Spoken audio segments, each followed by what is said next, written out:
Welcome to the Unstoppable Recording Machine Podcast. And now your host, EYAL Levy. Welcome to the URM Podcast. Thank you so much for being here. It's crazy to think that we're now on our 5th year, but it's true. And it's only because of you, the listeners. And if you'd like to see us stick around for another 5 years, there are a few simple things that you can do that would really help us out. And I would be endlessly appreciative. Number 1, share our episodes with your friends. If you get something out of these episodes, I'm sure they will too. So please share us with your friends. Number 2, post our episodes on your Facebook and Instagram and tag me and our guests too. My Instagram is at EYAL Levy URM Audio. And let me just let you know that we love seeing ourselves tagged in these posts. Who knows, we might even respond. And number 3, leave us reviews and 5 stars, please, anywhere you can. We especially love iTunes reviews. Once again, I want to thank you all for the years and years of loyalty. I just want you to know that we will never, ever charge you for this podcast, and I will always work as hard as possible to improve the episodes in every single way possible. All I ask in return is a share, post, and a tag. Now let's get on with it. Hello, everybody. Welcome to the URM podcast. My guest today needs no introduction, but I'm going to give him one anyways. Andrew Scheps is a multi-time Grammy-winning audio engineer, mixer, producer, and label owner. You know him for his work with Michael Jackson, Red Hot Chili Peppers, Black Sabbath, Metallica, Jay-Z, Adele. Man, the lists just go on. I introduce you, Andrew Scheps. Andrew Scheps, welcome to the URM podcast. Thanks for having me. Thanks for being here. So just out of curiosity, are you getting sick of answering questions about being in the box and digital and analog? And No, I think the only thing I ever get sick of is when the questions are framed in this analog is obviously better way, like taking that as a given and that you just spend your life chasing that if you do something else. So, but no, I don't mind. I mean, it's not a big deal to me that I did it, but it's a big deal to other people. So I'm fine to talk about it. That's what I find interesting about it, is because it's been a while since you said that, like 2013. Yeah. I mean, so it's 8 years. What's weird to me is about people who care about that kind of thing. It reminds me a lot of when the Pod came out for guitar, which is 21 years ago now. People were acting like that thing was new for at least 10 years. It's interesting to me that people will keep bringing something up that you announced 8 years ago as if it's some new thing or something crazy that, is now a very regular thing. And as if I'm the only one. It's weird, right? Most people are mixing in the box. And some of them would say it's only because they don't own some gear, but it's working out. And I was in the box before I had a console because that's what I did. What do you think it is that gets people so all about it? And so I guess almost like picking teams. Yeah, I don't know. I think that there is... And it's easy to get negative about it. I don't feel negative in my sort of the way I see the way other people talk about it. I think that there are people I really respect who feel as though they cannot work without some analog stuff because they're not getting what they want to hear. And that's fine. I've got no problem with people doing things in a different way than I do. I don't pretend like what I'm doing is the best way. It's just what works for me. And if you want to start talking specifics, then there's always a technical reason for what's going on. And I think that's the only thing that bugs me is when people talk about it like it's magic. Like a Fairchild is full of unicorn shit. It's not. It's full of tubes and transformers and wire, and it sounds amazing. Fairchilds sound amazing. They also all sound totally different because they're all sort of broken in some way. It's like with any optical compressor, like an LA2A. The optical units on those things are spec'd to be good for like 10, 15 years. They're all 40 years old, so they're all so far out of spec that people don't even know what a proper LA2A is supposed to sound like, because then when you model one, you model the coolest sounding one, and the coolest one is out of spec. And the point is, it's all knowable, and maybe there's some things that happen in the analog domain that people haven't gotten replicated in the digital domain, but so what? There are also a million things I can do in the digital domain that are absolutely impossible in the analog domain. And also, who says that they could even duplicate it in the analog domain? And who says why? you need to duplicate anything? Exactly. That's, I think, my point, is that what ends up happening is people talk about specific tools as if that's why things sound good or bad, is what tools you're using. And while I was making the transition off the console into the box, there were projects where I actually ended up turning it down when I realized that they were only coming to me because they wanted it all going through the console and that wall of outboard gear. But it's not how I was working anymore. And it just didn't make sense for me to take a gig to work in a way that I wasn't working. I have pretty good proof that the tools aren't what makes the sound. And it's from doing Nail the Mix for 5 years now. If it was possible to replicate somebody's mix just based on what they were doing, it would have happened already with our Nail the Mix students, because there's a faction of them that every single month they will screenshot every single thing that someone is doing. And since we're giving them the tracks, they're applying those settings exactly to the tracks, hoping that it'll sound exactly like somebody's mix. And it never, ever comes close, ever. Same settings, they think, same everything, except for the one important thing, which is the person's brain. So the one thing that's missing in the equation. How you hear is such a filter, and people don't necessarily get that. And this is from the analog days too. I mean, I know people who assisted like really big name successful engineers for years. They'd work with them. They'd be their guy. They would go to all of the sessions. So they'd watch these people record everything, every kind of instrument in every situation. And they had recall notes for all of this stuff. And I know a couple people who would get gigs as the engineer, and they would start off with the recall notes. And it was the ones who realized within 20 minutes that, oh, wow, that's not going to work at all, who would then be okay. But the ones who'd say, man, but that's how the other guy did it, it's got to work, that's when you fail. Because there's nothing that has to work ever. And it's all about what you're hearing and reacting to it. And obviously the source. Now, in your case, you're talking about giving the exact same source and it comes out different. Yes. And that really, really proves the point. But to take it, into the more generalized step of like, man, what's Serban using on his mix bus? Like everybody is so wanting to know what Serban uses on the mix bus. And they don't believe that he mixes in the box, even though he has been forever. For absolute ever. And the answer is probably just about nothing on his mix bus. And it's just that dude hears stuff in a way that other people don't. The magic and unicorns are in his head. Yeah, absolutely. Yes, my head is completely full of unicorns. Yeah. There's no question. I'll give you my impression, and I want to know what yours is. I get the impression sometimes that when people who are really far along in the craft or the art, whatever you want to call it, talk about some of these things in interviews or online, they're talking about it from the perspective of someone who hears the craziest level of nuance and detail. And so when they're talking about two pieces of gear that make a huge difference, to them, that last 0.5% makes a huge world of difference because, they're competing with someone like Serban. That's the level they're at, like high-powered race car, trying to get an extra 0.1% power out of it or whatever, makes a huge, huge difference when the stakes are that high. But to somebody who's still learning and whose ears are not that developed, they might read about the difference between two converters, for instance, and think that it's going to be this massive, massive thing and trick themselves into thinking that it matters a hell of a lot more than it does. When in reality, maybe they've got 50% down, they've got another 50% to go. They're not even close to worrying about that last 0.5%. I think that it takes time to be able to hear the subtle stuff is definitely true.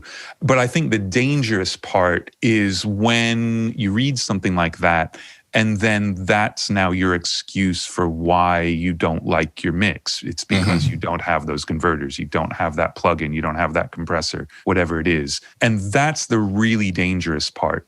Because most of like the classic albums that you like from the 70s and before were made with almost nothing.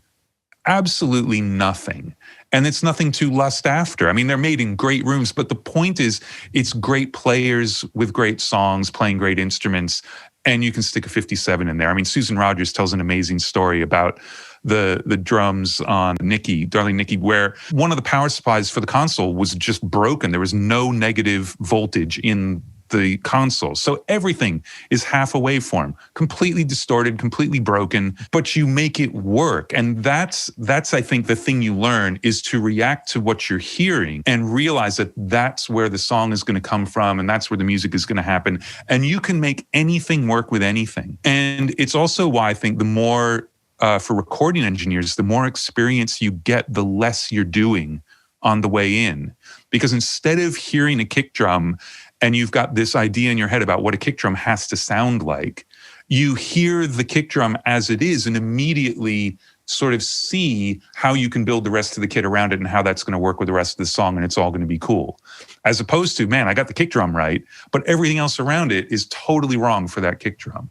And that's the thing that takes time. And I think as people get more experienced in it, you just start to use less and less because you're actually listening to what's there and seeing how it's all going to work later on. Do you think that part of it has to do with your ability to listen to what's there? Or do you think it's more of a decision to actually stop paying attention to bullshit and focus on what matters? Well, it is both.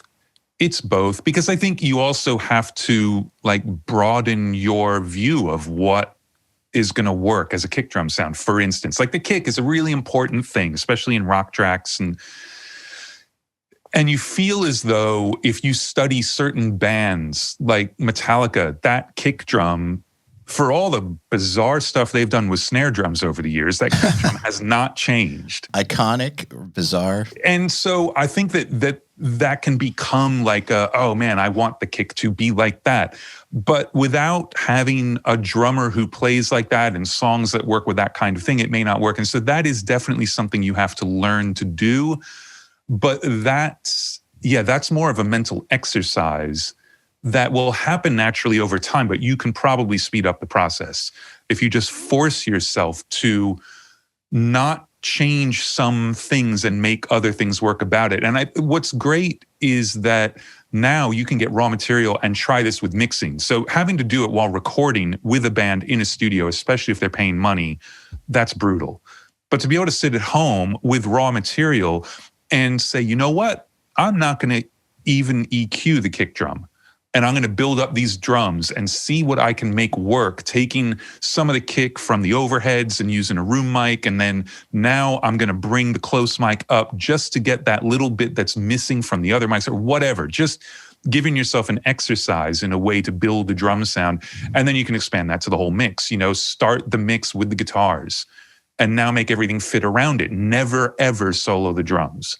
Man, one thing we do that's been effective, and the reason I started issuing these challenges was because we would give people these tracks that are immaculate. They're amazing. And then they would just overcook the shit out of them because they watched the mix last month where someone was super heavy-handed on something that needed a heavy-handed approach. And for some reason, they decided that's what you do every time. And then you give them something that already sounds like 5% away from a finished mix just in the tracks, and they're still going nuts. So we'd issue a challenge like the no plugin challenge. See what you can do with this, with no plugins, just faders and panning. It's amazing what people can pull off when they just start focusing on the most important things. Well, because you're forcing them to listen, and that's all it is. You shouldn't do anything in any mix unless it's to fix something that you're hearing that you don't like. That's it. That's the only reason to do anything ever. You don't do something because you're supposed to do it. And you don't do something because of the way it looks on the screen or what a meter tells you. You do it because you don't like the way it sounds. And then it could be anything. You know, I don't like the way the vocal's sounding right now. You could attack that with effects. You could attack it with compression on the vocal, or you could attack it by changing the guitars panning so that they're no longer near the vocal, and now the vocal sounds totally different, or like whatever it is, but it's all based on you didn't like something about the vocal, as opposed to now is the time when I put the channel strip plugin on every single track and check out the high pass filter. And now I go back and check out the low pass filter. And now I go back and check out the mid range. Like it's not productive. Let's take that vocal example just to run with what you started with. When, say, you hear a vocal and there's something about it you don't like, at this point, I guess, is it more like you hear the solution and you already know how to get there just because you've been doing it for so long? Or is it more as if there's something you don't like and there's like 4 options or 5 options? We could try this, we could try this, we could try this. Let's see which one works. And one of them is bound to work, maybe. Or is it more just materializing a solution? I mean, the thing about having the experience is like I've got a mix template that's got a lot of stuff in it. So when something's not working, I've got some stock solutions to things, like some parallel compressors. One of them's really aggressive, one isn't. I've got a short delay. I've got a little micro pitch slap spreader thing. I've got a couple of different reverbs. So like there are all of these things that could be used on a vocal, and most likely some combination of them will be, because they're the tools that I've built up over the last 10 years in the box. And some of those are left over from mixing on the console, but I would still do some of these treatments in the box before it came out onto the desk. So some of it is just the familiarity. And I think that's the part where you really just have to spend the time. When you hear the vocal disappearing into the track, I will know immediately whether that's going to be fixed by parallel compression or whether it's EQ or whether it's that something else is stepping on the vocal, because I've done it so much. But that's only 3 things that I mentioned there. And usually it's one of those 3 things. So even if you're starting out, you could just try those 3 things and see which one starts to make the vocal appear in the mix the way you want it to. And then you can go further down that road and tweak it and stuff like that. So I definitely have a library in my head, and I definitely lean on the same things over and over and over because they are the things that fix common problems.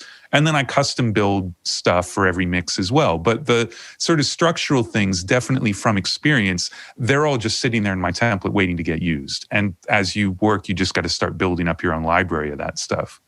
I think people have some big misconceptions about templates, much like they do with the whole digital analog stupid debate. I think a lot of people misunderstand the purpose of a template. I'm curious where your thoughts are on this, but I've always thought that the reason to have one is to eliminate lots of the repetitive stuff that you would have to do the same every single time. That there's no reason. Yeah, it's not creative. It's just mechanical. Why redo that stuff? You're not giving an artist anything unique by redoing your routing every single time. That's not keeps you from being creative. Yeah. It keeps you from listening. And there's nothing more mind-numbing than doing that kind of stuff. So between a mix template, and I use SoundFlow, which is an amazing program for scripting Pro Tools. So I've got scripts that do most of my session prep for me. I just select the drum tracks and hit a button. They're all the right color. They're routed to the right place. They're placed in a group that's assigned to a VCA. Like all of that stuff that makes you want to kill yourself and you don't even feel like working on the mix when you're done with it, don't do it. Automate it. Having it in your template is the same as automating it. So the inserts that go on the audio tracks in a mix, those are always from scratch, because that can't be in my template because the audio tracks aren't in the template. But more than enough effects, more than enough stuff on my mix bus, more than enough parallel things are in the template so I can pick and choose, and they're named, they're easy to get to. I know what color they are. I know where they are. And it just makes me be able to be creative. And by being creative, I mean reacting to what I'm hearing, because all the time you spend not reacting to what you're hearing is time spent not making it better. So I'm a huge fan of templates. You've got to build your own. You know, it doesn't do you any good to start with my template. It's interesting to check out maybe, but it's not something that will help you, because that's like working off the screenshots. You don't know why it is the way it is. So you need to build your own, but you should absolutely build your own immediately.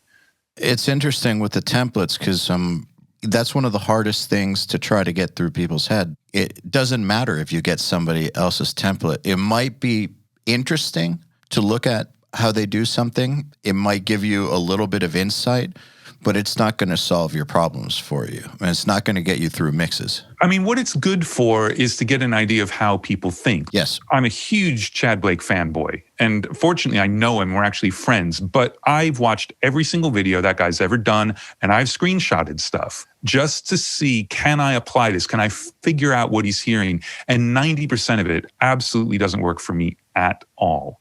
Not at all. But the concepts and having that thing fail makes me now go in search of, okay, well, what could I do that makes sense to my ears that might give me a little bit of the same feeling on whatever it is that I loved what Chad was doing. So it's just an education in how to think about mixing. So I think that's what's amazing now with stuff like what you're doing, and then all the videos that people have put out, is you get inside their heads a little bit and how they listen. And that's what will really open up your mind to say, oh man, it never occurred to me to think about reverb that way, like whatever.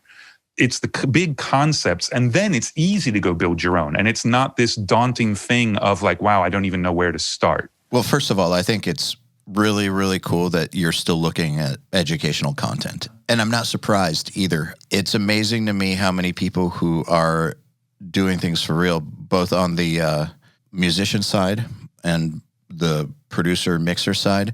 The people who I find to be the most accomplished tend to still feel like they have the most to learn. It's interesting how that goes together. What I'm wondering is how much of what you have, in your opinion, like your skills, your career, comes from mentorship and what you've learned from other people, and how much is just within you? I mean, you could make the argument 100% either way, because it's all synthesizing things. So all of it has come from other people. But at the same time, like with all the weird combined parallel compression stuff that I do, I just sat at home and made that up in a way. But obviously, I was like the 50,000th person to use parallel compression. So I didn't make up the concept at all. But at the same time, I kind of developed things that sounded right to me from scratch. So it's a really weird combination of things. I mean, every once in a while, someone says something and it's just like boink and your head explodes. Like, great. That's amazing. But there are lots of times when, like in the shower, I think about what would happen if I did that.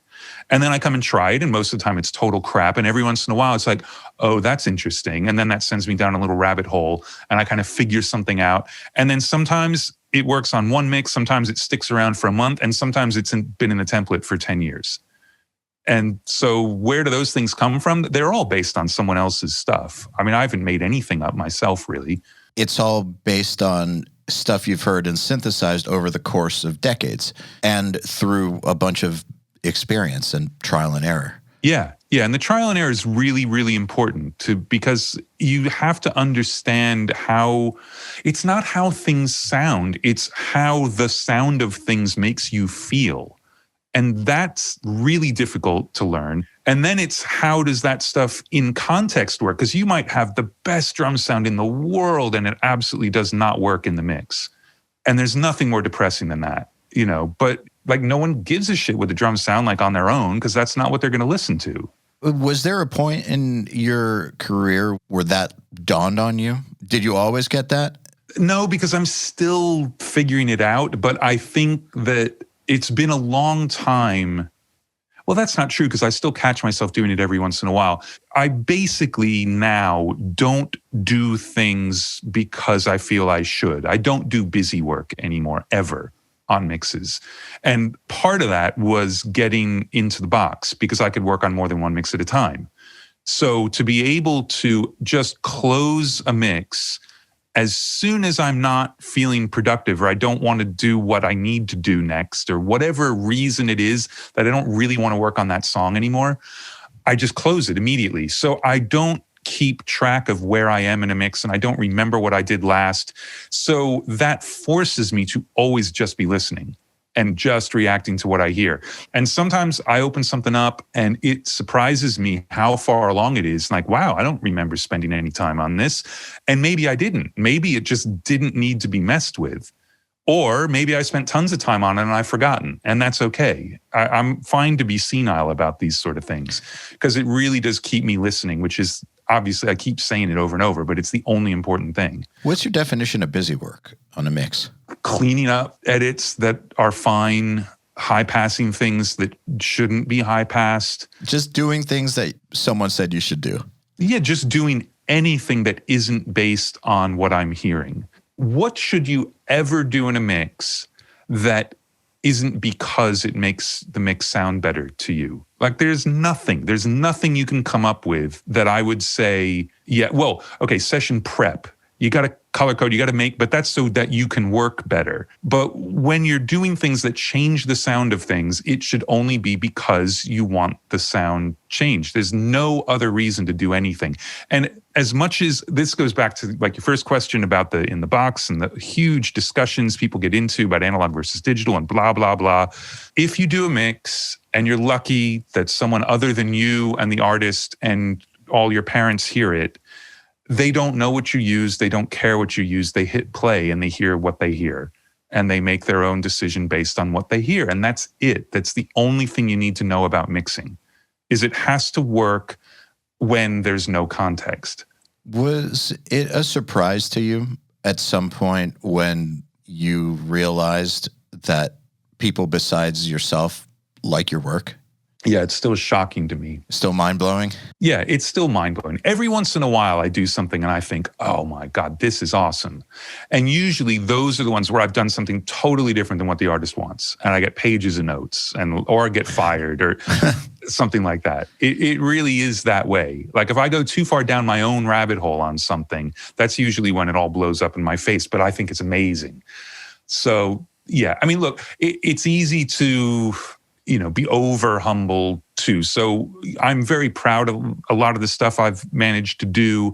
And it's super cool to me that I get to work on some of the stuff I get to work on. I'm not going to pretend like it's nothing and all of that. And I'm also not going to pretend like, oh, I think I really suck. But a lot of the time I do. A lot of the time I hit play on a mix I'm working on. And I just think, man, why did they hire me and how long until I get fired? Because this is just terrible. All day, every day. It's interesting that feeling that what you're working on is terrible is something that I think never leaves. You start with it at the beginning, and for most people, it sticks through their entire careers and in multiple different types of careers. I think in most creative careers, there's some element of these people don't understand that they hired the wrong person or why the hell am I here? There's an element of that, even at the highest levels. It's because, my feeling is that it's because, first of all, with art, there's no right answer. You can't say, oh, I finally nailed it and nobody can argue with me.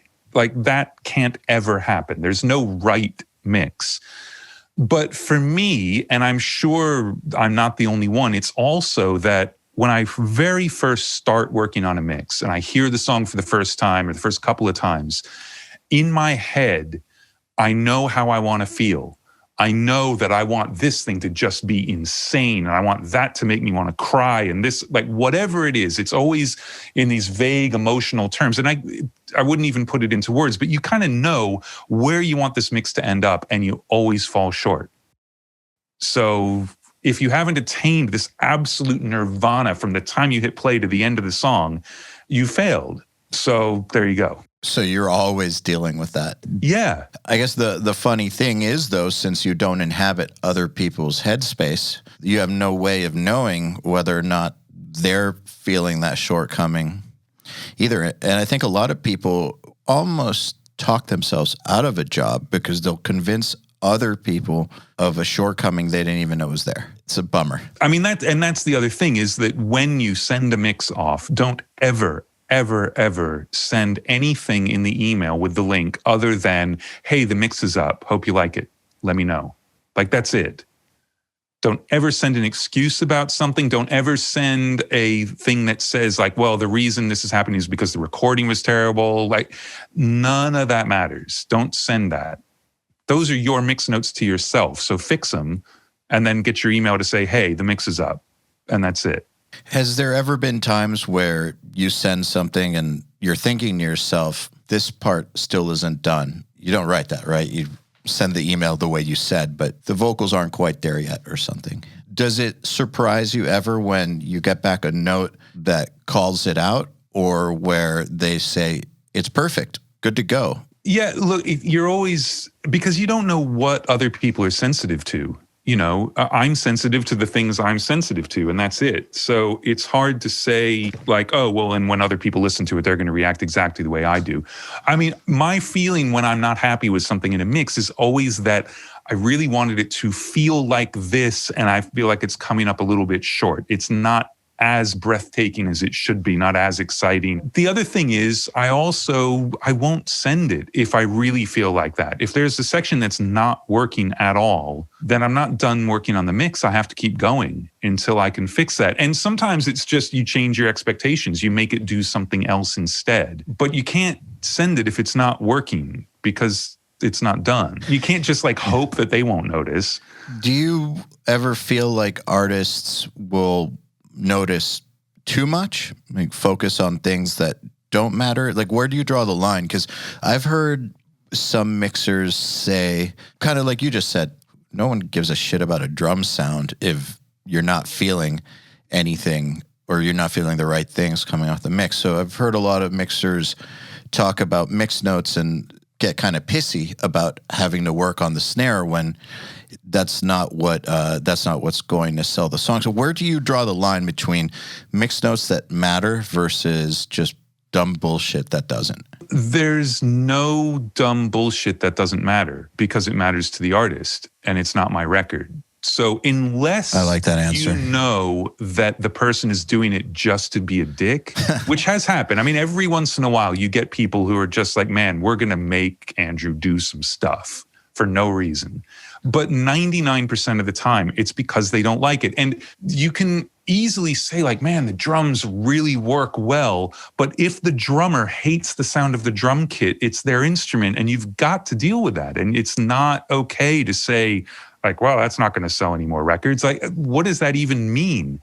So as long as I'm sure that we're going forward and we're trying to achieve something, I will do mixed notes as long as there are notes. It's interesting because I've heard a lot of, and I've experienced this, where a musician doesn't like something and the engineer will try to convince them they should like it with words.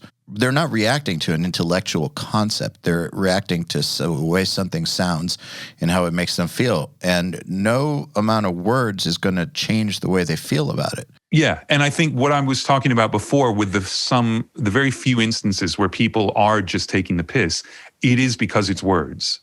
And you can tell they, like, I mean, I've done mixes where back when I was using all the gear, people come in and say, oh man, what are you using on the bass? Because it's the bass player. And if you tell them, they might say, oh, no. Somebody else mixed a record for us and they used that on my bass and I hated it. And now they hate the bass because of what's being used on it. Well, okay, that's words because I told them what I was using. So that kind of thing is ridiculous from any side. But if they're listening to the bass and they don't like what it's doing, end of story. They don't like what it's doing and it's your job to make them like it. So you can certainly point out like, wow, since we did this to the bass and now you're happy, it's destroying the guitars. Like, what do you want to do about that? I don't think these things can coexist. We're going to either have to really change these, like that's your job, is to sort of hear it in context and figure out if those changes are going to affect other things. But look, the reality is 2 pages of mix notes, unless they're just weird, vague concepts, if you're mixing in the box and that takes you more than half an hour to get through, then something's wrong. Like they're usually details and they're very easily taken care of. And all you got to do is just make sure that they're not destroying something else. And in terms of a strategy for doing that, whenever anybody says to turn something up or down, I do it with EQ or compression or parallel something. If they say that they want more compression, I do it with volume. Like I never solve the problem the way they say. because then I'm not really listening. I don't want to get an email that says add 2 dB of 4K. And so I do that. And like, well, you told me to do it. Like, that might be insane. If I've got a lot of parallel processing, adding 2 dB of anything is like adding 8 dB of it. And volume rides are magnified and things. So you've just got to make sure you fix the stuff in context. But man, you can crank through it. It's the 2-line emails that will take you hours because it's some big structural thing that's like, yeah, we love the mix. The choruses just aren't working yet. Like, okay, that's going to take some work. But generally, if you're organized, mix notes don't take very long to get through. I think, too, there's a level of interpretation that you have to get good at with mixed notes. Like, for instance, I remember Jay Rustin posted something on Facebook. I believe it was, I'm paraphrasing, but he was talking about getting a mixed note that said, turn up the drums, turn up the guitars, turn up the vocals, turn up the synth. When in reality, it should have just said, turn down the bass. And he worded it in a funny way, but illustrating the point that what they're actually asking for isn't what they actually want always. The key to it is you want to figure out, why did they give you that mix note? And if I got something like that, I actually would not say that really they just wanted me to turn down the bass. I would say the mix is not aggressive enough. They think everything's too quiet, so this mix is too tame. It's not right. And I would try to get some more detail or aggression or dry it up or something to actually change the feel of how loud this stuff was. And at the same time, like, okay, maybe the bass is overpowering, and if I turn that down now, all of a sudden everything comes to life. Well, great. Then my job was really easy. That's like taking it like a math equation. Like, if they say A, B, C, and D, what that means is E, so I'll just do E, and I'm not going to listen. Like, why would they tell you to turn every fucking thing up? It's because it all sounds too quiet, and not necessarily just because it's getting swamped by something else. Yeah, I do think you're right. I think, though, that at least my point is that there has to be some interpretation. Yes, that's why I won't do the comments specifically exactly the way they say. I'm always trying to figure out, like, well, if they say to turn something up, it means they want to hear it better. So how can I make this thing more audible in the mix and have a bigger role without destroying other stuff? And it could be turning it up is the way to go. I mean, there are times when I've just kind of lost track of a guitar part and like, wow, that thing is really quiet. I'm an idiot, turn it up. But most of the time it's subtle stuff, and there may be other ways to do it. So yes, it's absolutely deciding what you think they wanted and then just give them what they want. And you can be wrong. Yes, you definitely can be wrong. Do you think that that in and of itself is a skill that you develop just as much as you develop the audio side of things? Your human interpretation, communication skills also have to be developed. Oh, absolutely. Absolutely. I mean, I'm sure, anybody who records will tell you that's 90% of the job is managing the session and the personalities. Like, getting sounds that's a given. That's the easy part. Yeah. Even if it's the hard part, it's the easy part. Yeah. Yeah, absolutely. Managing people is what it's all about. Well, that's the assumed part. I feel like if you're even in the conversation, it's assumed you can do the audio part. That's what even gets you in the conversation in the first place. If you can't do the audio part, you're not even in consideration. So that's assumed. And with that out of the way, what really matters is, can you work with these people? Yeah.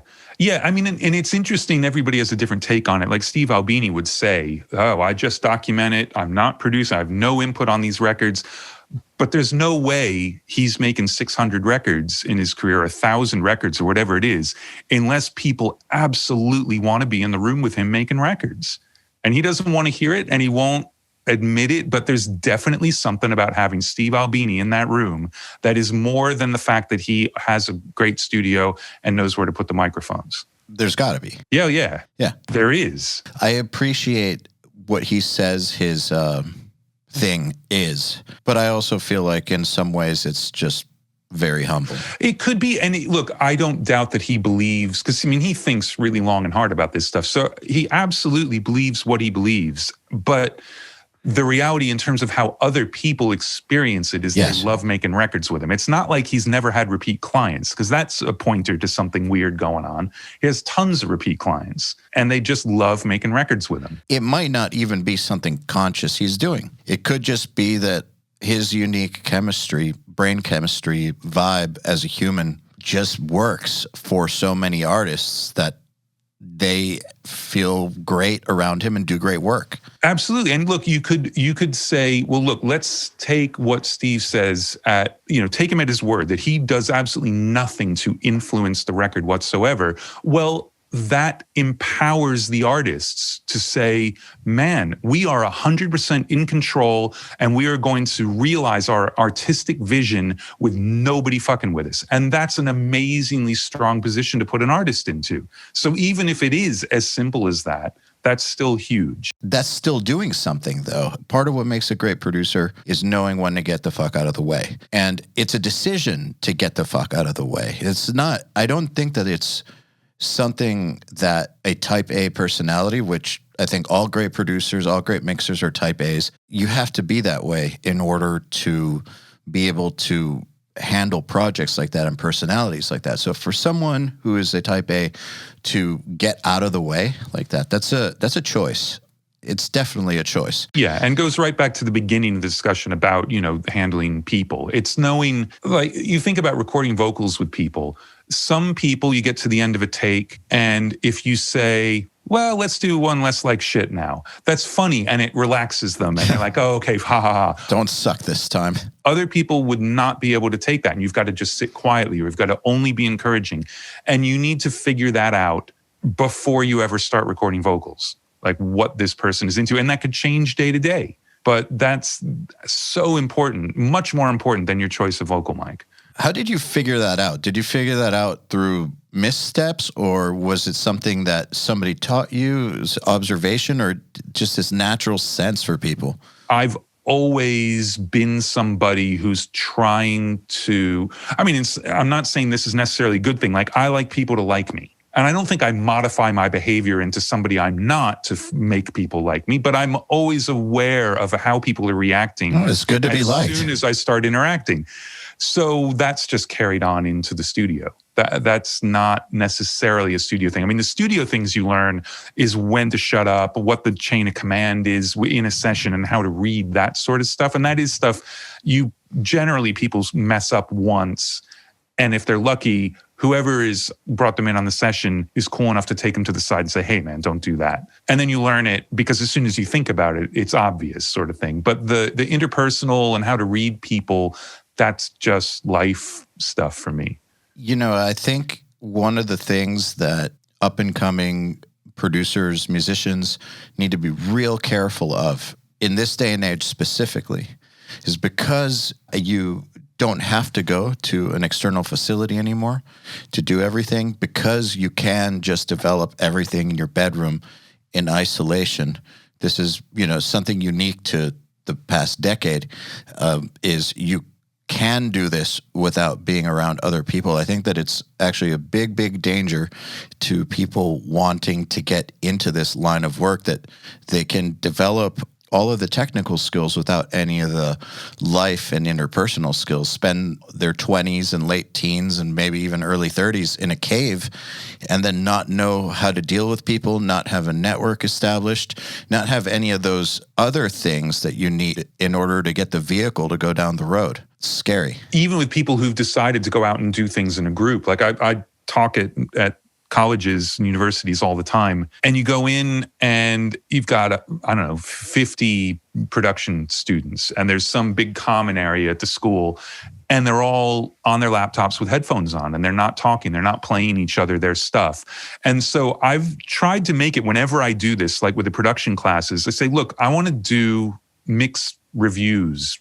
Like, we'll listen to mixes and I'll tell you what I think. And sometimes it's technical stuff, sometimes it's arrangement stuff. But the real point of it is you get a group of students in the room and they all get to hear each other's stuff. And by the time they finish, every single group is collaborating. There are always people like, holy shit, I didn't know you were doing that kind of thing. That's amazing. You want to play on my thing? And that collaboration is also a big part of learning to work with people and to read people, but also learning to make sure that you're not in a bubble to the point where you've decided everything you're working on is your record and you're going to make it exactly how you want and you don't care what other people think. Because you shouldn't care what other people think as an artist necessarily.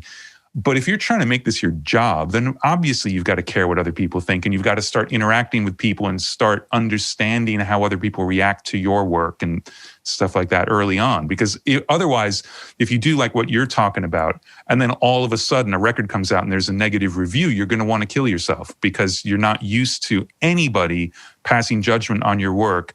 And when it comes from afar and anonymously, it's always like, oh, it's really hurtful and horrible. And so, yeah, learning to read people, but also learning to just be in a room with people is really important. I just rambled about that, but It was a good ramble. there was a point in there somewhere. It was a good ramble. I enjoyed every bit of it. Speaking of negative feedback, it's a pretty known thing that the human brain is wired to focus on the negative feedback. I think that it's an evolutionary trait. We evolved to see threats. And so the way that translates into negative feedback and taking that in, like reading comments, for instance, is we can see 1,000 great comments, whatever, see the one bad one, and that lights our brain up. And I think it's a misplaced self-protection evolutionary trait where we see the threat and we zero in on the threat. But because we are wired that way to take the one negative comment and blow it way out of proportion, like I said, it could be 1 out of 1,000, and that 1 out of 1,000 will ruin our day. How did you learn to deal with that? I don't. It still ruins my day. It absolutely does. I can replay in my mind every time I've screwed up in public since I was about 4. Like I'm the poster child for that kind of stuff. But what I would say is that for bands and artists who are working with mixers and things where there are going to be comments just sent in an email, unless you think the mix sucks and you're sending mix notes, it doesn't hurt you to, at the top of the email, say, hey, man, this is sounding really, really cool. I know this looks like a lot, but here's the stuff we want to change. That is a totally different email to, here's the stuff we want to change. Because then it's all negative, as opposed to, yeah, we feel like it's a crazy amount of stuff we want to do, but it's all details to make a good thing better. And that will change the way it works. So I'm a big fan of wording things carefully. And, you don't have to treat everyone like they're a baby. But at the same time, there's no reason to not couch things in a positive way if you're actually feeling positive about the mix. There's no way I can know that. I mean, specifically, there was a band, I mixed a song, and the notes that came back were like these big overarching, like the chorus isn't big enough. It feels small. We want it was all stuff like that. And so I just said to my manager, like, man, I don't think I'm the right person for this. Can you just send him an email saying like, hey, really sorry to have wasted your time, but obviously you need somebody else. And their response was like, we love the mix. What's the problem? Well, if you had said that, then I would know that. But from the comments I got, it seemed to me that they absolutely hated it. I guess that's that interpretation thing coming into play. And some people don't need it. So I guess the people who don't need it don't think to put it in the emails. Whereas I don't know that I've sent a negative email yet.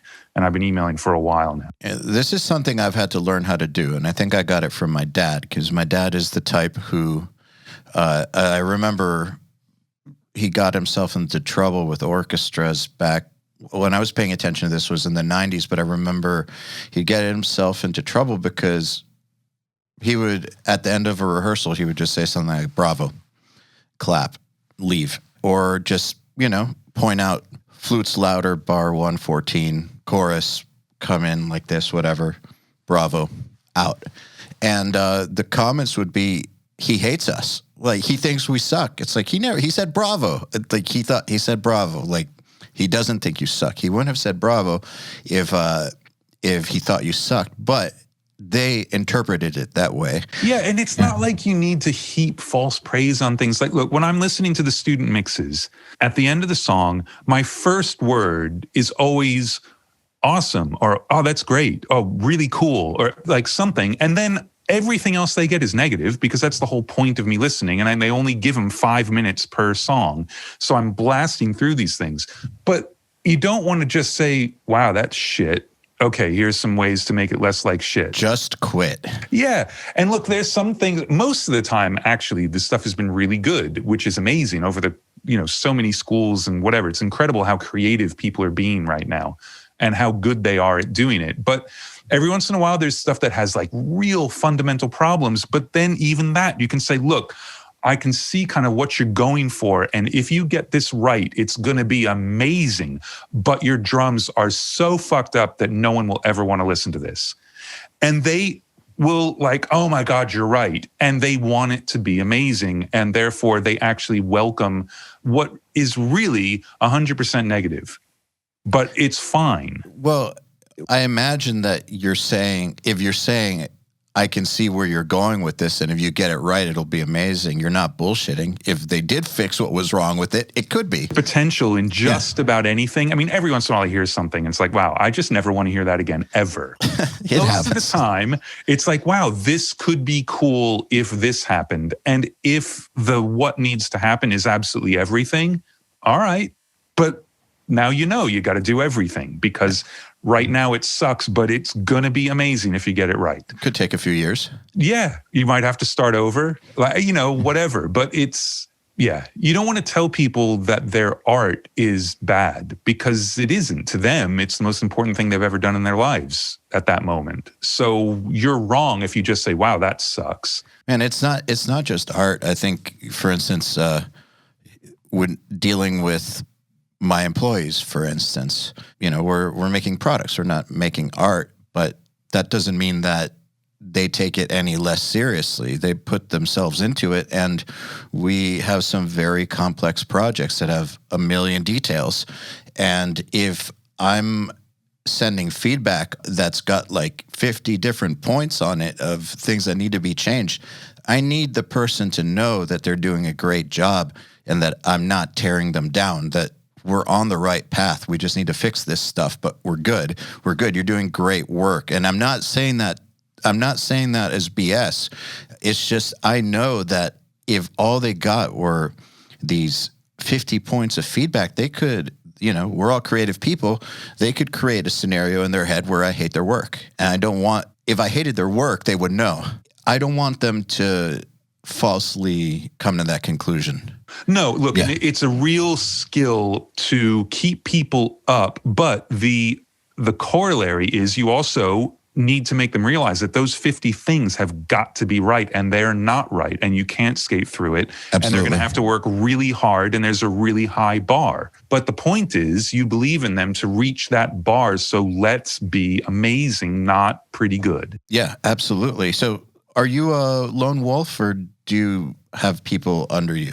No, I'm it. I've been working at home for 20 years, and since going completely in the box, I've used to have some people who would prep stuff for me, but then the prep, since I've automated all the really boring parts of it, it's where I learn where everything is. It's how I learn the song and the arrangement and how things are recorded. So I need that time anyway. And then for a while, I've had people help print mixes, but it was just difficult to keep their rigs updated with mine. And also, on a side note with SoundFlow, I've actually started automating all my mix printing. And so when that gets robust enough, that's just going to be amazing. But I love mentoring and I love teaching, and I actually teach quite a bit. I used to teach a class at UCLA, but my workflow for mixing doesn't allow me to do it. There's no way I could have someone else here while I'm mixing. It just wouldn't make any sense. So is SoundFlow similar to Quick Keys, like a more evolved version? Yeah, in the way that the super heavy Falcon is like a paper airplane. Well, Quick Keys, the guy died like in 2012 or something. Yeah. Well, it's more that there are lots of really good macro programs out there. And like Keyboard Maestro allows you to do lots of sort of conditional branching and stuff like that. SoundFlow, on the face of it, is just a scripting program, but it's got very deep hooks into Pro Tools. So it can tell you whether a track is an input or not. It can tell you what is assigned to insert 3, and then you can act on it. So you can do macros, which are sort of like drag and drop versions, like big blocky things, and you can get a lot done there. And then if you're a super geek, you can actually write code within the SoundFlow platform to take advantage of all of these advanced functions, but actually let you do things. And so for a lot of the apps I've been writing, it has to be code because there's a little bit too much going on to just make it drag and drop. But there's this huge store where 90% of it's free. If you do some stuff you think is useful to people, you post it, and then anybody can get your stuff. So when I first signed up for SoundFlow, I immediately had 300 scripts from other people. And I've since, I don't use all of those, but then it gave me ideas for I'm going to do this. So it can be crazy stuff like printing different versions of mixes while I'm not in the room, or it can be really, really simple stuff like I've got some audio selected on the vocal track and I need to high pass it because there's a pop. And I hit a button, it opens up clip effects, it recalls the preset, that's the high pass filter, it closes clip effects, and I'm done. If you're depopping a vocal, to do that manually 400 times makes you want to kill yourself again. But as you're scrolling through the vocal doing something else and you can just select the audio and hit a button, genius. And you don't mind doing it and it's fun again. And over the course of a year, all those little things add up to a lot of family time. Huge. I can prep a 12-song record in a couple of hours now, and that used to be a day to a day and a half. That's amazing. I think especially in this type of line of work, really anything entrepreneurial where you're the guy. If you stop working, the checks stop coming. I mean, that's it. You have to... Almost none of us are getting paid by the hour anymore. It used to be you could charge by the day or whatever. Nobody. It's always all in. Here's how much money there is. If you take 2 hours, you're making a lot. If you take 60 hours, you're not. Yeah, exactly. And there's also real life to have to balance in the equation. One of the hardest things about running your own thing that requires a lot of passion and dedication is your life can get completely out of balance and can totally wreck your personal life. And I think that these kinds of tools not only allow you to, get more done in less time, which makes you more efficient, able to take on more work, make more money. That's awesome. It also gives you more time to be a human and deal with the important people in your life. Yeah, absolutely. And I would argue that while you're working, you stay more creative so you actually do better work because you're not constantly having to stop and do a menial thing. You never stop. So how much time would you say goes into the scripting versus how much time does this save you? For me, I'm a big geek. So I've spent a huge amount of time during the pandemic coding, like a gigantic amount of time coding. But that's because I've decided to be really ambitious in some of the stuff I'm building because I want it. But then it's also I built an app that lets you re-zero the minutes and seconds counter in Pro Tools anywhere in the session. Because you send a mix out, it doesn't start at the beginning of the session, you get mix notes, and someone says, 2 minutes and 30-something seconds, this thing happens. But that's not 2:30-something in your session, it's 1 hour, whatever. Yeah. So you can re-zero it, and you can locate based on an offset to your minutes and seconds counter. Pro Tools doesn't do that. So that took me a long time to code, and it was really complicated, but it's also something I use all day, every day. So in the moment, it might take me a year to earn back that time that I spent, but that's okay because I never have to do it again. And you plan on spending a lot more than a year doing this? Yeah, I mean, who knows? I might be done, but while people are still hiring me, yeah, absolutely. So the scripting, it can take some time, but it's also, if you're the kind of person who likes this sort of thing, there's nothing more exciting than when you write a script and you hit a button and it actually does the thing that you never wanted to do yourself again.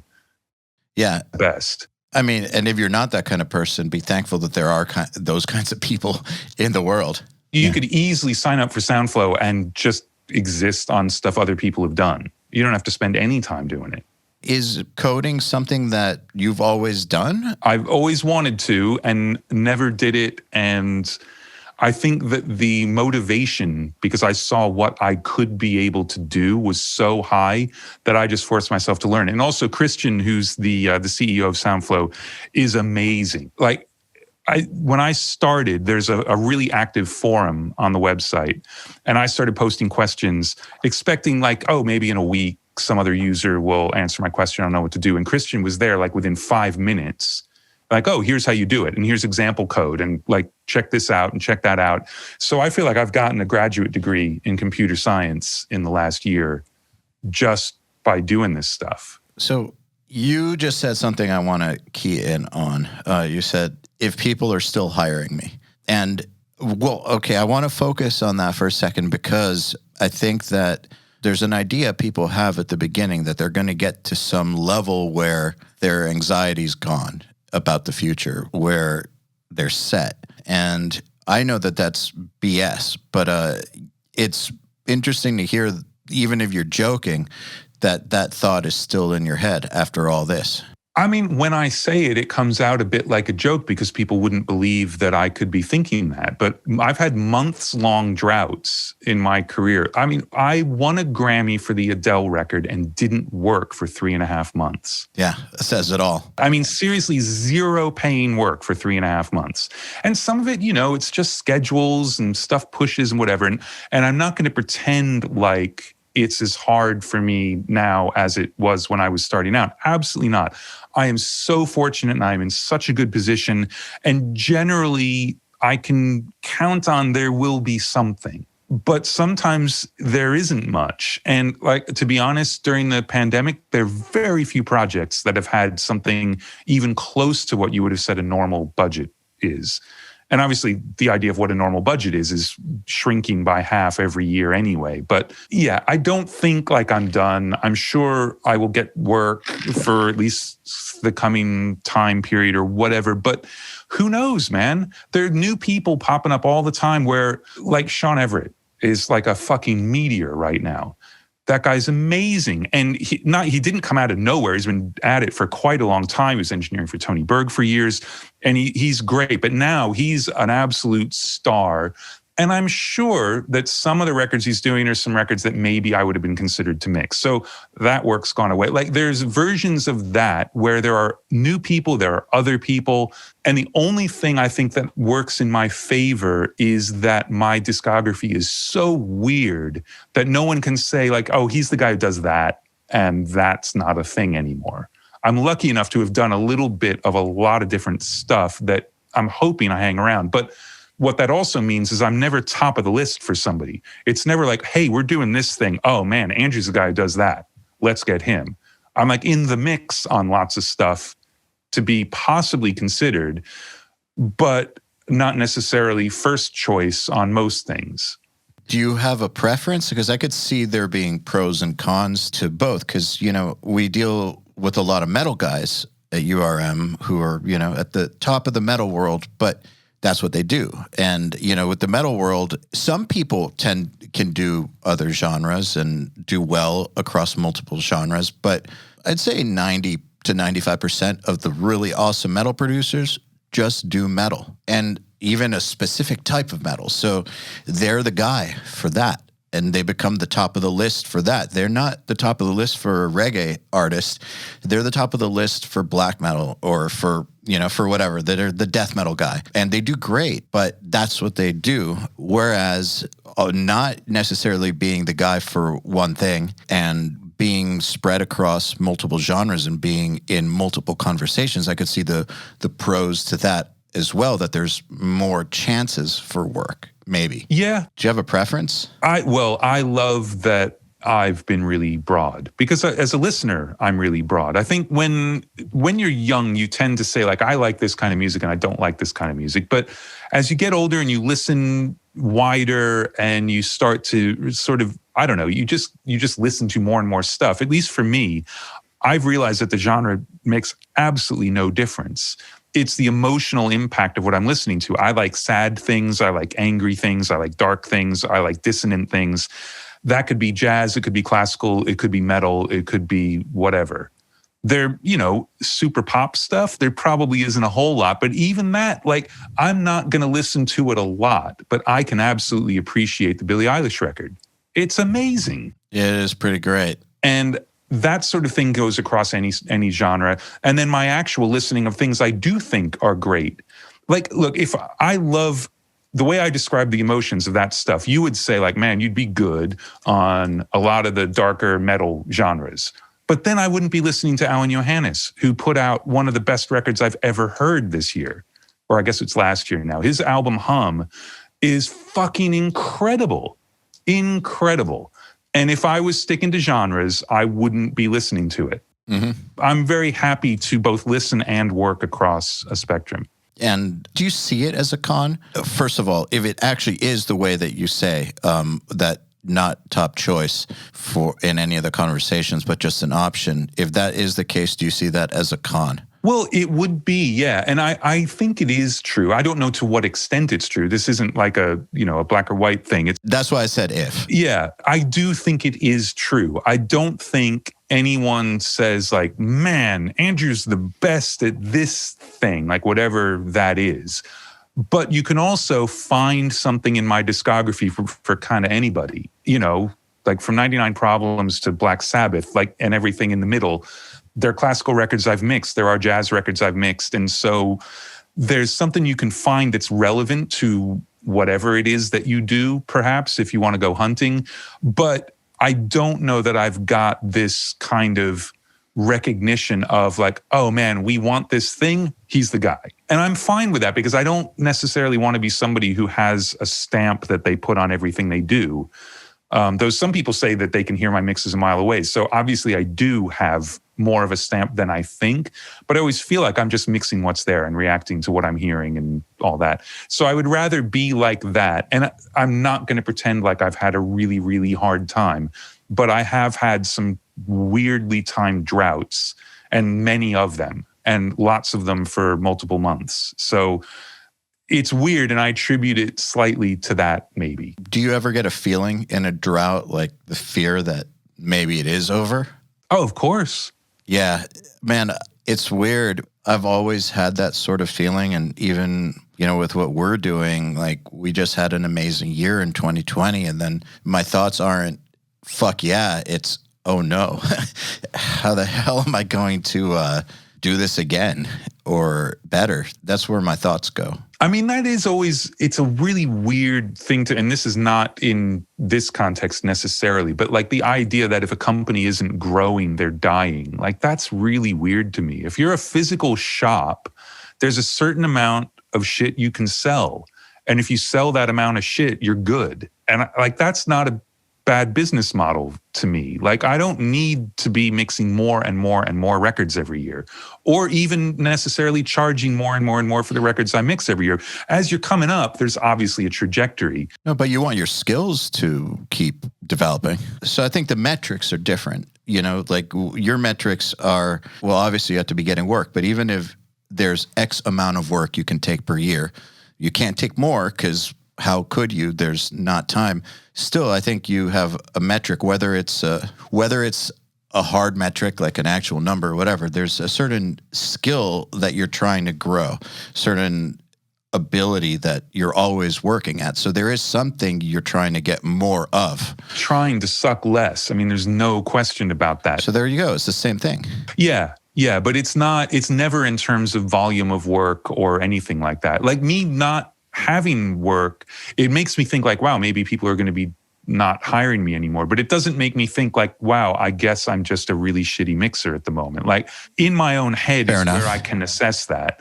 But also, and I think maybe more as a producer, but certainly as a mixer as well, sometimes you're just out of style because it's always your opinion and maybe nobody else likes what you like anymore. And that can happen.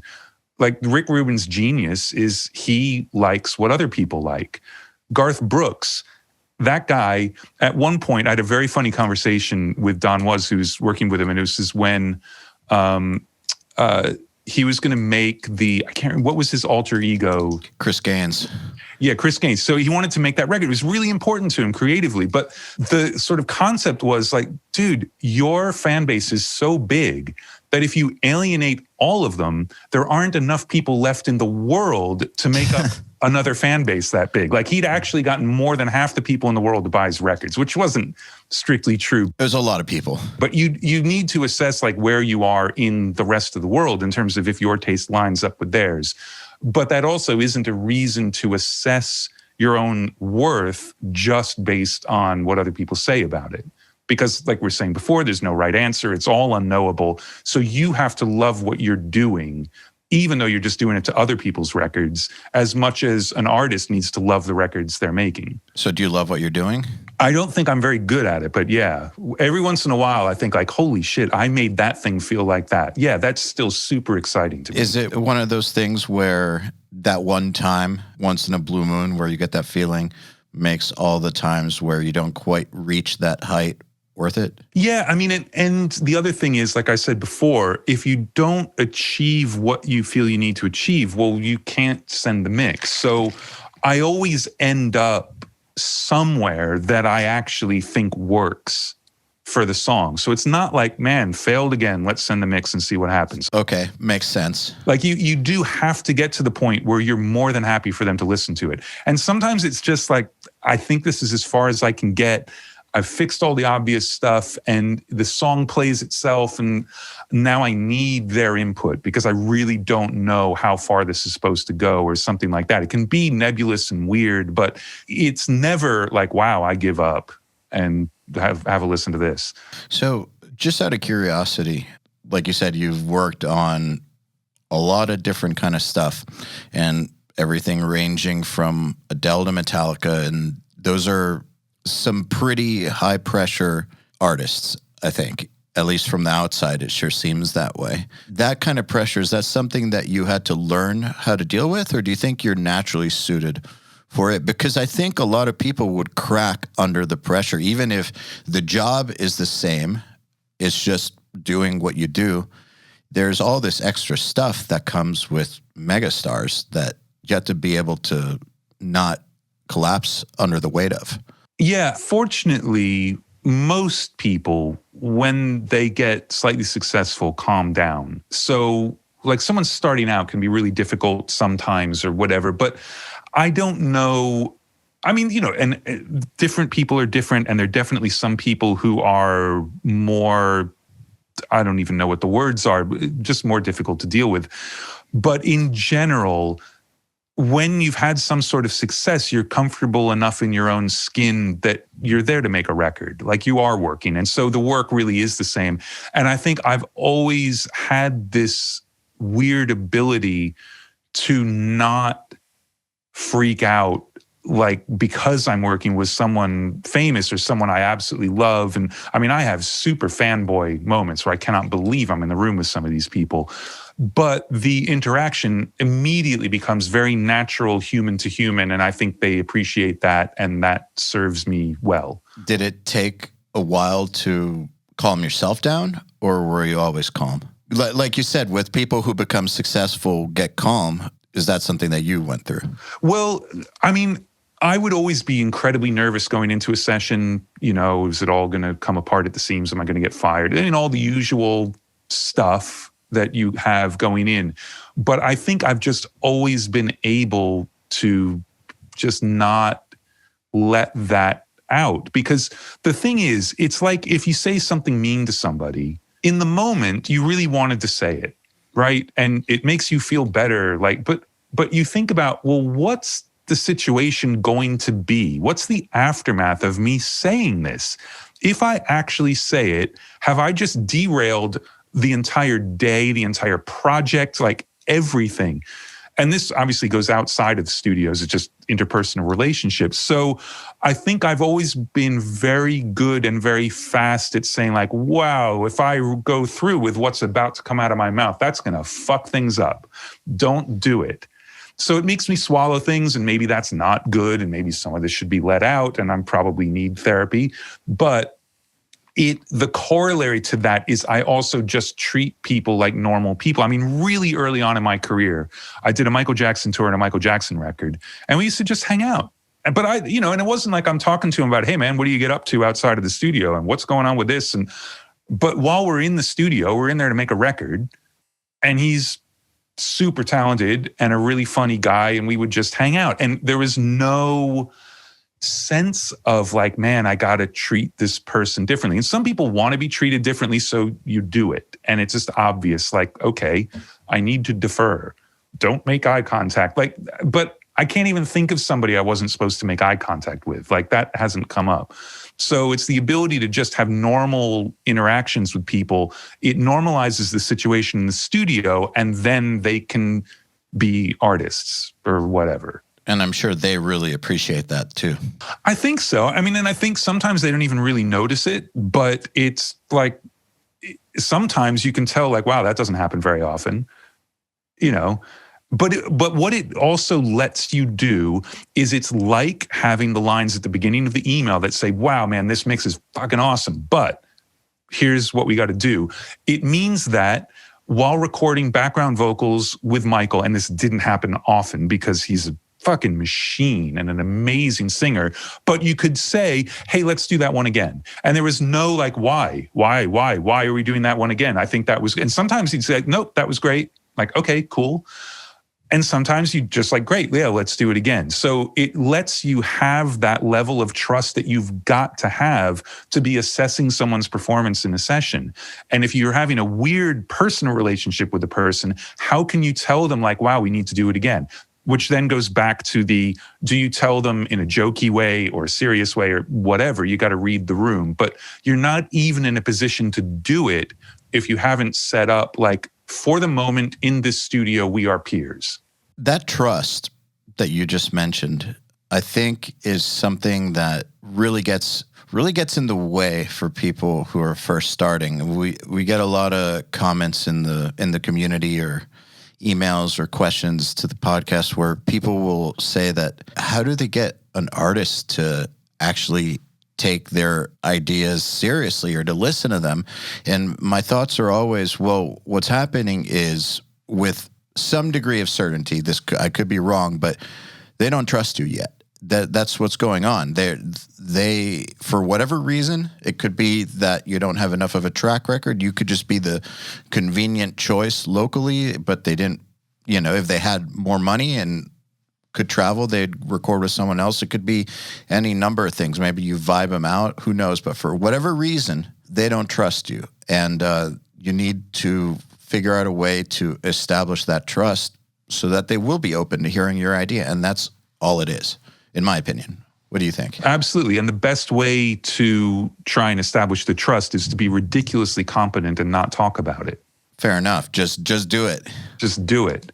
Yeah, you can't convince people to trust you. They've got to trust you because they trust you because of what you're doing. I mean, I'm sure that at this point in your career, people trust you because of your track record and your reputation, like who you are and what you bring to the table. So that's not an issue. But at the earlier points in your career, how did you go about establishing that? Because there had to be a point where people didn't know who you were and didn't trust you yet. Right. Well, and I made sure that I was ridiculously competent, that I knew the hell out of every piece of gear I was going to be using that day, that I knew like what I would do in certain situations so that if they came up, like you're always thinking ahead. It's like being a really good assistant, which that doesn't really happen in the world anymore. But that was always the sign of a great assistant, is they were always doing the thing you were about to ask them to do, because they're seeing what's going on and what's going to happen next. So it's trying to predict the future and things while reading people. But another thing that happens when you're young, it doesn't even have to be young, but when you're starting with this, you're so excited about your ideas that you think every one of your ideas is amazing. And why wouldn't they want to do it? And it's because you start out always wanting to make your record. You just like a band making their first record is recording the songs they've had their entire lives to write up to that point.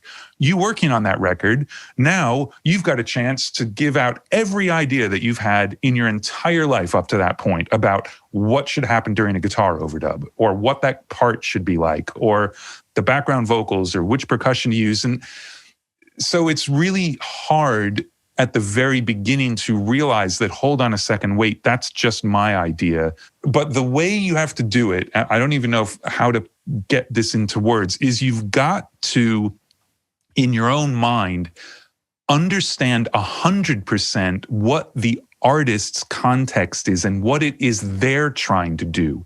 Because then any ideas that occur to you are in service of what they're trying to do, not some external thing. Now, it could be some idea they never would have thought of that's absolutely crazy will be absolute genius. Putting mariachi horns on a metal song could be the best thing ever. And then you end up being the Bronx Mariachi and making a bunch of records that way. But like having a really off the wall idea can be amazing, but it has to be within the context of, I think this would make what you're already trying to do work. And when you start off, it's hard to differentiate the ideas you're having that are serving their art and the ideas you're having just because you're having ideas. I was doing an episode with Will Putney, who is a phenomenal metal mixer producer, I think one of the best. And we're talking about how he got to where he got and what it takes to really do it well, in his opinion, and how he gets the trust of so many of these bands. And one of his answers, you know, there's a lot to it, but was understanding where they fit in culturally and contextually. So exactly what they're trying to do and where it fits in as a whole to the genre, because that actually matters. It matters in the metal world. And so understanding the culture and the context behind everything they're trying to do makes it to where he can make appropriate suggestions that really do make sense. And that's part of what helps the trust. I feel like that's kind of what you're saying. Yeah, exactly. But it's their context. Yes. Because otherwise, like System of a Down and Go-Go Bordello don't exist. Because their context is nothing like any other bands that have ever existed on the planet. And so that's important. And yes, so absolutely. One last thing, and then I have some questions from the audience, if you don't mind. But I want to talk about getting fired, because that's something that crushes people when they're not used to it. I mean, it always sucks, right? But I think that one of the things that you have to get used to in music is that you're going to get punched in the face a few times. It's going to happen. The world is going to knock you down, kick you in the stomach, and then you have to get up and just keep going. I don't know a single person who has a long career who hasn't had something fall apart, like get fired or get dropped or get screwed, you know, whatever. If you're around long enough, shit happens. And you have to get through those, I call them the gray filters. You have to get through those. How did you learn to deal with getting fired, for instance? I'm really bad at it. I mean, I think like what I said before, where I can remember every time I've failed in public since I was 4 years old, is not an exaggeration. Like I can relive all those moments and feel terrible about them right now for you. Like that's easy for me to do. I can too. I think the key is, look, it's always about what goes into the external world. Just like I was talking about, you think of something to say, but you've got to think about, well, what's the universe going to be like if I say that out loud? Is everything still going to be cool? So then you do the exact same thing when you get fired. It's like, well, okay, but in the course of my entire life, this is something that really, really sucks and I hate it. But what can I do about it? And the answer usually is nothing. So therefore, don't do anything about it. Just try and figure out why it happened. And if you really feel like it happened for reasons that have nothing to do with you, then you just try and get over it. And that's, everybody's different, you know, how they can surmount these things. But the biggest thing is you've got to assess it and just say, was it me? And if it was me, obviously I've got something to learn here, because this needs to not happen again. And the other thing is, I probably more than half of the time when I'm not finishing a project, it's actually a relief if you think about it. You never want to be fired, but the situation must have been pretty bad. Yeah. You don't really want to stay in that situation anyway. So as much as it could be that the money is really going to be sorely missed or something like that, in the grand scheme of things, if it was miserable, then you're better off out anyway. So there's always a way to talk yourself into it not being quite as bad as it seems, I think. I mean, it doesn't have to be as bad as it seems. I think a lot of the times we make things as bad as we think they should be, but they don't have to be. Just in terms of how humans work, like two things that are really important, because I will spiral on negative things endlessly if allowed to. So Two just quick tips is one is do some sort of mindfulness. Doesn't matter what it is. If it's just you sit there and you count as you breathe, or you actually do meditation or whatever, that will just break the cycle. So if you're in a death spiral, do some sort of mindfulness and it makes your brain stop cycling on the thing. And it only takes 5-10 minutes. Like, realize that everything in your body is a two-way system. So when you're feeling really put upon and threatened, you curl up in a ball. The corollary to that is if you stand up straight, you can't actually feel threatened and scared. It's impossible. Physiologically, your body won't let you. Chemically, stuff changes. So if you're finding that you're really, really tense and you're clenching your jaw and your hands and you're all hunched over, sit up straight, unclench, and you will feel better. It's impossible not to. Now, it may not last very long, but that's okay. But you can actually do these weird physical feedback loop things to your own body just to get through the day. If something is making you feel horrible in a session or in life, whatever, but you've got to get through it, then little things like that can actually make you feel better in the moment and are a big deal. And the other thing is, one of my favorite sayings, I think the first time I ever heard it was Tom Delgetty talking about a record he was working on. I don't remember what it was, but it was like, the only way out is through. You can't sit there complaining and hope it's going to change. It isn't. But if you want to get out of it, finish what it is, get through it. So those three things will get you through pretty much anything. You know, it's interesting what you said about the feedback loop and the mindfulness and it not lasting. I think where a lot of people get those things wrong is they're expecting it to be like a drug they take that lasts. But more than anything, it's about interrupting some pattern. And if you take those 5-10 minutes and interrupt that pattern, maybe the first time you do it, it won't last very long, maybe the second time. But if you get in the habit of doing that, you'll get in the habit of interrupting the patterns and forget about whatever you're stressing about and just go on with your day. That's what I've noticed happens when I do it, is maybe it's not like taking a Xanax or something, which you feel. It's more like it calms you down a little and it allows your brain to focus on something else. And then you forget about it. It feels weird because if you're so used to always just obsessing and obsessing and obsessing, to do something that's a bit alien to you and realize at the end of it, wow, I'm not obsessing. It's surreal to the point where you almost make yourself start obsessing again. Because like, man, this is unnatural. Got to go back to the default. Yeah, exactly. But it's, and I'm not very good at it. And, you know, there are lots of different ways you can do it. The idea of spending money to learn transcendental meditation bugs me. So I've never dealt with that one, but apparently that's amazing. But that's 20 minutes twice a day from what I've heard. So that's enough once you get good at it to kind of keep everything in perspective. But all it is just a way to get your brain to shut the fuck up so you can reassess some things. Yes. All right. I have a couple questions from listeners. They were very excited that you were coming on, by the way. So from Savatomic, how do you know how much low end you need in a mix? I'm a huge fan of low end. I love low end, but you just know from listening, because too much low end will make a song feel heavy, and it could be heavy in a really good way, in a just way, or it could be like, man, this just feels slow. And I'm not getting the fact that lots of things in it are double time or whatever it is. So, you know, I don't know how to answer that question other than I just react to it. And it's like the song doesn't feel right. And I then can zone in and say, well, I think it doesn't feel right because of the kick or the bass or whatever it is that's really messing up down there in the low end. But it's a feel thing. But it'll be about sort of tempo and the lightness.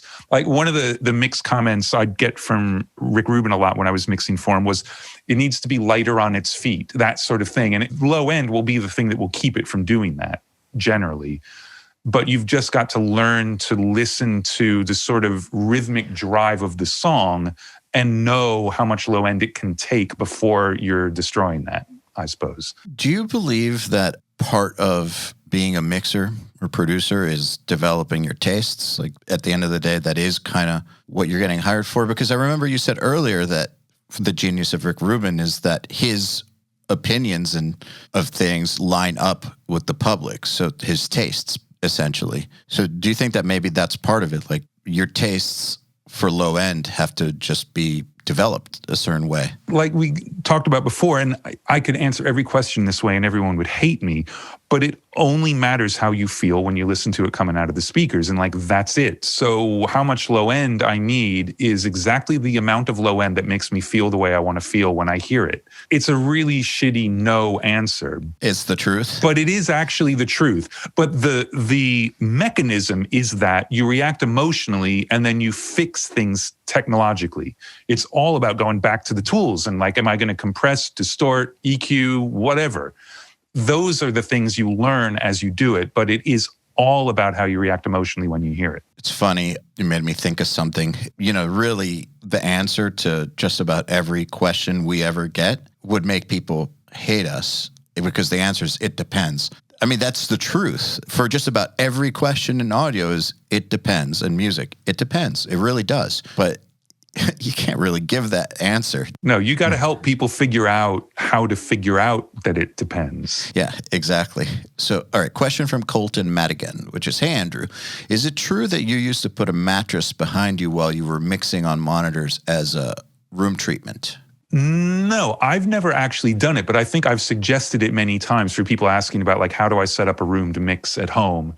And the reasoning for it is that everybody's got a mattress in a bedroom, usually. Well, not everybody, but it's just a great, huge sound absorbing thing that you can put at an angle to break up a rectangular room. So I haven't done it because the way like all the rooms I've had, they've always been at home. They've never been professionally acoustically designed or whatever, but they're always just set up as much like a living room as you could have. They're just dead. I just want to hear the speakers, not anechoic chamber uncomfortable, but I don't want the sound of the room to have anything to do with my mixing. Not hear your heartbeat and the speakers, just the speakers.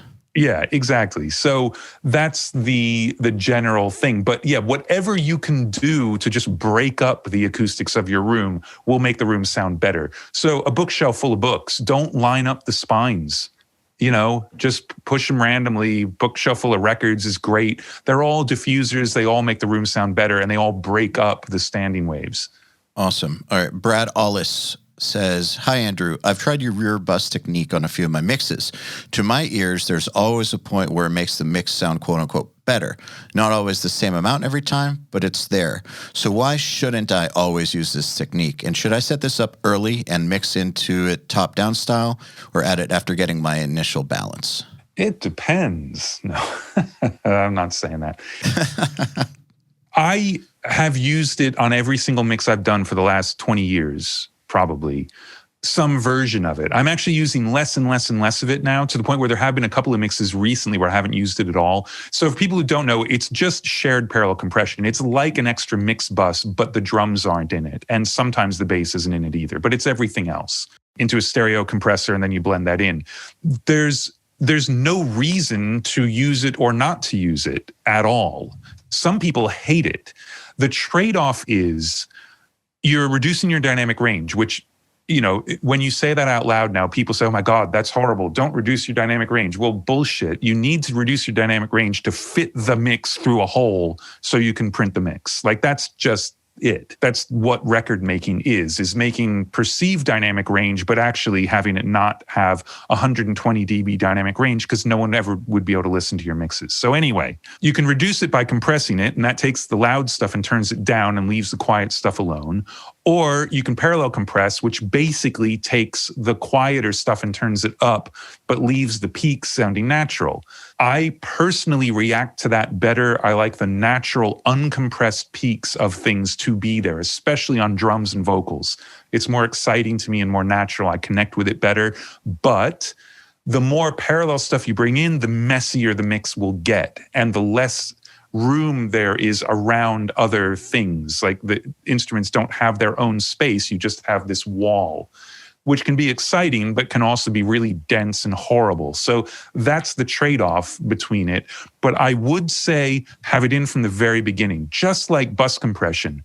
Why would you mix to the point where you're happy and then completely change it? That's crazy to me. It's what's so great about working in the box and having a template is my console has a million pieces of gear in it that I can use or not use, but they're always there ready to be used so I can hear them immediately. So my mix is my mix from start to finish. Not, I get it to a certain point, now I introduce something, then I introduce something else. That would be crazy. I would just end up redoing everything. Kind of makes no sense, does it? Yeah. So I think almost I save a couple of things on my mix bus as they're like doggy treats for later. Like I know whenever I pop this EQ in, it's a curve that I almost always want. And I know it's coming, but I'm going to work a little harder if I don't have it while I'm getting the general mix together. But when the mix is sort of halfway through and I'm feeling like, I'm struggling, like, I can put in the EQ. That'll be great. And so I do that and that's great. And now I'm inspired to move a little bit further. So you can save some things, but not things that are going to structurally change your mix. You absolutely need pretty much any dynamics processing at least there from the very beginning, because otherwise everything's going to change when you put it in. Got it. A question from Mark McCarran. Hey, Andrew, when mixing in the box, what techniques do you use to get such a warm and natural saturation in your mixes? Thanks for all the amazing work. Thank you. I saturate things. I mean, that's it. When I did my omni-channel channel strip with Waves, I probably spent as much time on the little preamp, one knob, 3-type saturation thing as I did on anything else, listening to different levels of different harmonics. And the heavy one is a clipper. And we spent forever doing that. And it's actually 2 clippers. It's a dual stage clipper because I couldn't get the knee of it right. Didn't sound right to me until we used 2 clippers in a row. So I use that. I use the omni-channel almost all the time because why would you build a channel strip that doesn't do almost everything you need? But I would say 80% of the time, all I do is turn up that preamp knob and select one of the 3 types of saturation. So when you're mixing analog, you can't avoid that saturation. You just get it. Every single analog box in the world has some distortion, whether it's just a transform or whatever it is. There's some harmonic distortion that happens in it. Whereas in the digital domain, you don't get it unless you ask for it, which is amazing because you've got control over it. So you don't have to have it just because you want to compress something.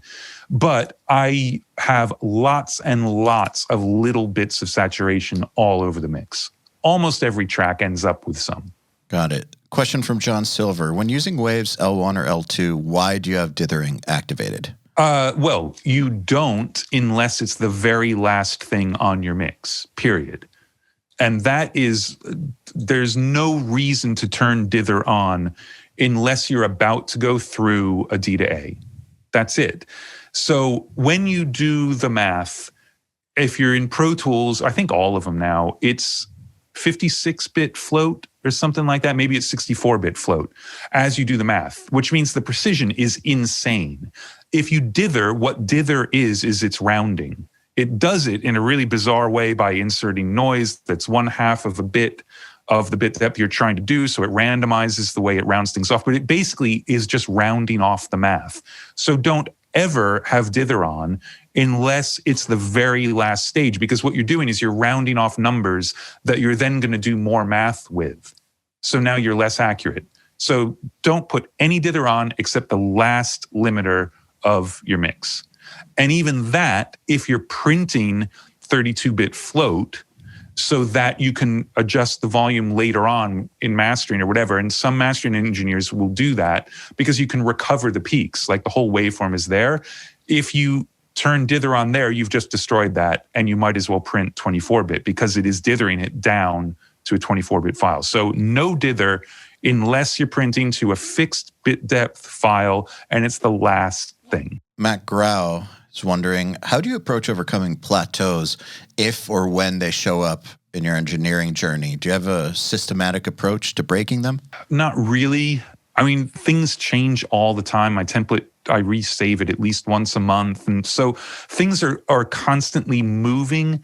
And every once in a while, like the plateau will be something specific. If he means like career-wise, then I think it's like you do some visualization. Like, well, okay, my career kind of sucks right now. What is it I actually want to do? and think of something really specific and then go after that, and not in some spiritual visualization way, just in a define your goals way, and then go and achieve the goal. Like, I want to mix. Okay, great. Now you got to go find stuff to mix. I want to track more. Great. Now you got to go find some bands. Like, it gives you action items you can do. In terms of the mixing thing, it would be very specific. Like, wow, I cannot get a drum sound anymore. Well, obviously, I need to go back and completely redo my template for all my parallel drum stuff because none of it's working anymore. So that's a task, and I do it. So I think with anything, it's defining a task that will most likely help change what's going on. About visualizing things, I really do feel like ask the right questions, get the right answers. If you're in a spot that you don't know how to get out of it, you're not asking the right questions. Because if you ask the right questions, you'll most likely figure out a solution. Yeah, or at least step one. Or step one, exactly. Yes, exactly. It gets you in motion. And I find that just getting going, really, that mental exercise that you're suggesting, really, you don't have to do it the whole time. Really, it just is a momentum starter. And once you have the momentum, you're good. Look, I think anybody who's got kids has seen them, or you'll remember when there was some big project you had to do for school and you froze and you just didn't do it. You never started because it looked like a big thing, and you can't do a big thing, but you can't. Nobody can do a big thing all at once. There's always step one. So yeah, define step one and do that. All right. Question, and I'm sorry if I fuck this name up. Panagiotis Katsaunis says, I'll do a different question than most people here. Andrew, can you talk about the Death Magnetic mixing sessions? What was your approach on this? I mean, it was in some ways no different from any other record. I'm just trying to make it the most exciting thing I've ever done. And that record was really aggressive. Yeah, there wasn't anything in particular about that. I mean, obviously, when you're working with a band that's got a history, you have to be true to the history. So like the kick drum, like we mentioned before, that's got to be the Metallica kick drum. So in a way, like, well, that's really easy. We've answered the question about the kick drum, and everything else has got to work with that kick drum. Cool. So things like that are defined for you going in. So that's nothing really I had to do differently. You just have to be aware of it. I mean, and if this is a way to figure out like, well, why did some of the things happen that people say happened, and why is it so loud or whatever, that's not something I'm really going to talk about. Like, my line is, I won the loudness war, so now it's over. But there's a lot of stuff behind the scenes of like what. I think more than anything, people just love Metallica, so that anything they can find out about working with Metallica is awesome. Most Metallica fans absolutely hate every single record since Ride the Lightning. I mean, that's it. Like, they haven't done anything good since then. They hate it. But then by the time the next record comes out, they hate that record, but they love the other record because you get. And Metallica, I mean, look, from the outside, you could say, oh, they've just been doing the same thing their whole careers. They have not. They move. You know, they've gone in a lot of journeys within what it is that they do. And I think that Death Magnetic, because it's what Rick does as a producer a lot of times if he's working with an established band, is to try to recapture whatever was super exciting about their early stuff. That's what was cool about Death Magnetic, I thought. And that's exactly what was cool about it. So for me, it was just trying to achieve the frenetic, fucking rip your face off energy all the way through. When you've got a 9.5-minute song that never stops, it can never stop. You can never let your guard down and kind of like, oh, cool, we're at this section, that can just play. Like, no, I got to get through there and I've got to hear everything Robert's doing on the bass, because there are a couple of things he's doing that really support the guitars and bring those up. So the details on those mixes were very well looked after on everything, because they had to be. When you're working with an artist like that, I mean, is it the same as like what you said with Michael Jackson? When you're in the room, you're just in the room doing your job. You don't feel the weight of the Metallica machine. No, I mean, you do, because it's like you're seeing people in real life that you have not seen in real life, but you've seen them a million times. So yeah, there's always that kind of surreality. Is that a thing? I've never heard surreality, but I know what it means. I like it. You figure that's got to be a word. Let's see. No, it is. Is surreality a word? The state of being incongruous or surreal. The surreality of the crash scene dawned upon him only when he saw a holy figure in the smoke. That which is surreal, a surreal. Okay, yes. So the surreality of being in the room with those guys is something you got to get used to. And I didn't track on that record, so I didn't have the 3 months or however long they spent recording to get used to it the way Greg Fidelman did. But obviously he had that when he started recording the record. But while you're doing your job, you're just doing your job, and they're giving you mix notes. Like there's no difference. They're not saying, how could the kick drum be like that? Don't you know who I am? Dude, why is the kick drum getting quieter in that breakdown? Like, oh, well, I thought the drum kit would come to, no. It's supposed to stay just as strong as the rest of the song. Oh, okay, cool. Like, great. Now I know that and I can go do that. And it's just, the job is different every time, but it's the same job. Makes sense. So John Silver says, what's the reason you started to mix exclusively on the Sony HDR 7506 headphones?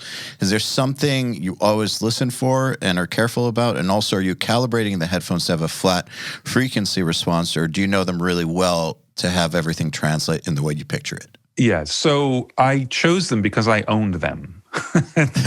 Seriously, I've always liked them in the studio because they're bright, they're comfortable, they are over ear, but they're lightweight. So like drummers can hear the click without having to crank it up so much it's in the overheads. Same piano players and vocalists. You don't have click bleed. It's easy for people to hear themselves. I hate speaker correction software. It just always sounds weird to me. So while it's really good now, I've tried the SonarWorks stuff, and yes, it made it a flat response, but I couldn't work. It's just not for you. So yeah, but it's purely a personal choice. For me, the Sonys, I can hear sub on them, I can hear everything. But I started using them because I had them with me and I needed to work on some mixes, and I had my laptop and a pair of headphones. And there you go. I've just gotten used to them. Isn't it funny how really, at the end of the day, all this expensive gear, all these crazy room treatments, all the crazy shit, but anyone who knows how to mix could just have a pair of headphones and a laptop and be perfectly fine. Yeah. And look, and I think another thing is, like, the corollary to that is, even if you have an amazing set of speakers and things like that, since I've been coding for the last year, for the first time in my life, I've been sitting in front of a computer, but I can actually listen to music because I'm not working on someone else's music, which is a really weird thing for me. For everybody else on the planet, that's like normal life, right? They have music on while they do their work. We've never done that, ever. So I've been listening to a lot of just Spotify. Just put it on. I'm not going to talk about MP3s versus like whatever. I'm just like got some records like a listener, writing code, and they're playing on the iMac speakers. I'm not bothering to pump it through because I don't want to listen. I just want to have it on. And it's like, oh, I can have a record on that someone told me I should check out. And if it grabs my ear, then I know, oh man, I got to go listen to this again later. But for now, just check it out. Anyway, the point is, every once in a while, some stuff would come on that would just sound amazing. And the iMac is not a great sounding computer. It's not terrible, but it's not like, wow, that's amazing. But things would come on Spotify that just sounded incredible. And then after it had happened a few times, I thought, hold on a second. And I went and let me listen on my headphones, which I mix on all the time. Okay, now let me listen on my tannoys. Like, okay, those things sound incredible everywhere.